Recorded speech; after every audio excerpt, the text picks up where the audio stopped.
habla de abandonar el camino recto o extraviarse. Es decir, tú estabas caminando por un sendero y de repente había un desvío y tú agarraste ese desvío.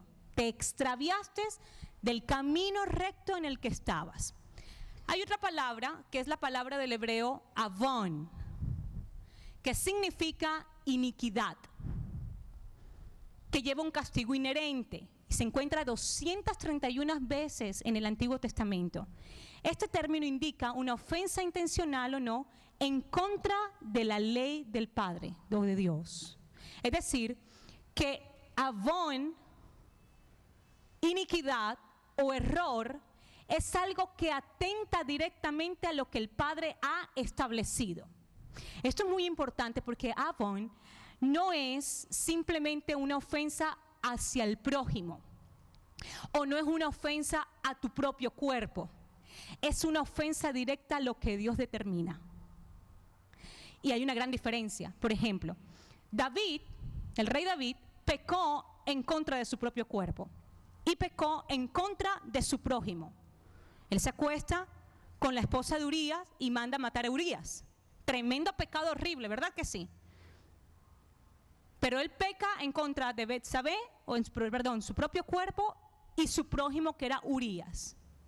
Y fíjese que vinieron consecuencias gravísimas a la vida de David, pero no muere. A diferencia de Moisés, el Señor le dictamina una ley, le da pasos específicos, le da directrices específicas, y resulta, le dice el Señor, no le golpees a la peña cuando le iba a dar agua al pueblo. ¿Se acuerdan que estaban en el desierto? Y el Señor le dijo, golpea la peña la primera vez, pero la segunda vez que esto ocurre, le dijo, no le golpees la peña, sino háblale para que el agua salga. Y dice la Escritura que Moisés se indignó tanto que agarró y le dio un golpetazo a la peña para que saliera el agua. Entonces tenía una molestia bien fuerte con el pueblo y golpeó, desobedeció al Padre. ¿Y cuál fue la consecuencia de eso?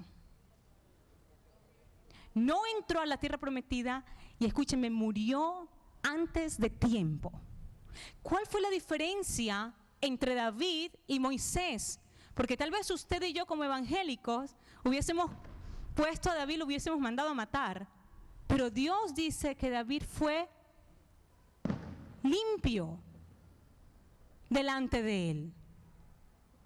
¿Por qué? La gran diferencia es que Moisés desobedeció directamente la ley que el Padre había establecido. Y David pecó también, pero su pecado fue contra sí mismo y contra el prójimo. Y hay consecuencias diferentes. El error te hace pecar en contra de ti mismo y en contra del prójimo, pero el error te lleva a algo peor, y es pecar directamente en contra de Dios. Tu ofensa no es hacia ti mismo o hacia el prójimo, es directamente con Dios. El problema es con Él, el problema es con lo que Él te ha establecido. Entonces, ¿cómo podemos concluir la definición de error? Entonces, es una fuerza, esto es muy importante, es una fuerza o una energía y una operación que conduce o arrastra. Te va conduciendo, es una fuerza que viene.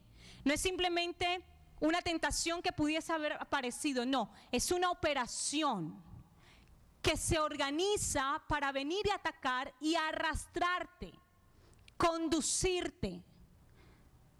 No viene, te dice a dónde vas a ir y te abandona, no, te acompaña en el camino. Es decir, así como el Padre te traza un camino y Él te acompaña para que logres llegar a la meta, así también el error. Se te pone al lado y no va a apartarse, sino que te va a conducir. Entre tú más cedas, mejor es la conducción de Él. Él no simplemente te pone el problema o las circunstancias o te presenta para que caigas, sino que te acompaña en el camino hacia la destrucción. Y cuando estás destruido, te deja ahí tirado.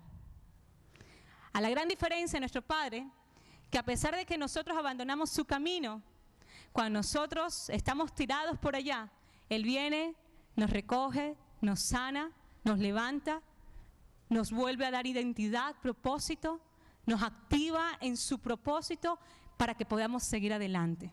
Su amor y su misericordia siempre, siempre, siempre, no importa qué tan bajo lleguemos, siempre nos va a levantar, siempre nos va a restaurar. La fuerza o energía del error nos arrastra al extravío, al abandono del camino recto, a un estilo de vida, esto es muy importante, a un estilo de vida alejado del diseño del Padre. Es decir, que el error no es simplemente un pecado o una acción. Ay, hice este pecado, cometí error. No, el error es un sistema de vida. Digas conmigo, es un estilo de vida. Porque a veces podemos pensar, bueno, cometí un error, esto ya es, estoy en pecado y estoy en error. No, cometer un error no es estar en error. A veces cometemos errores y eso no significa que estamos en error.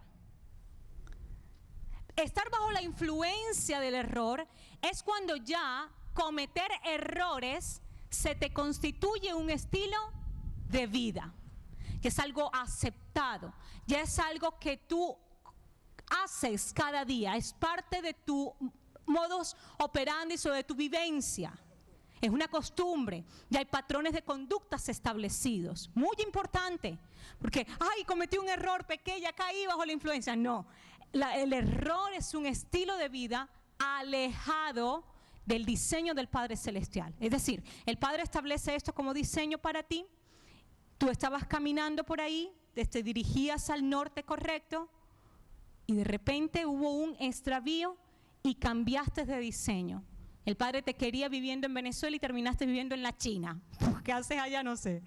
Cuando yo tenía como 20 años, debes de ir hacia el ministerio, de repente creí que podía ser florista, ¿no? Y me compré una floristería. Menos mal, el Padre me atajó en el camino y vendí la floristería. Si no, no estuviera aquí dándole el seminario. Estaría vendiendo flores allá en Miami.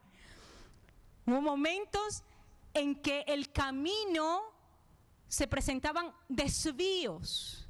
Y cuando yo agarro ese desvío, empiezo a caminar o a transitar en el camino de error. O sea que el error no es una acción, es un camino que voy a transitar.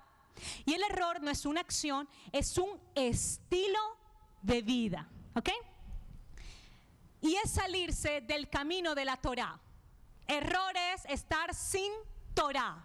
Es una vida sin Torá, es una vida sin instrucción del Padre, es una vida sin tener un oriente claro, sin tener la instrucción del Padre Celestial, como están las naciones. Porque usted y yo somos benditos en medio de las naciones. Porque vamos a la iglesia. ¿Por qué somos benditos en medio de las naciones? Porque tenemos Torá.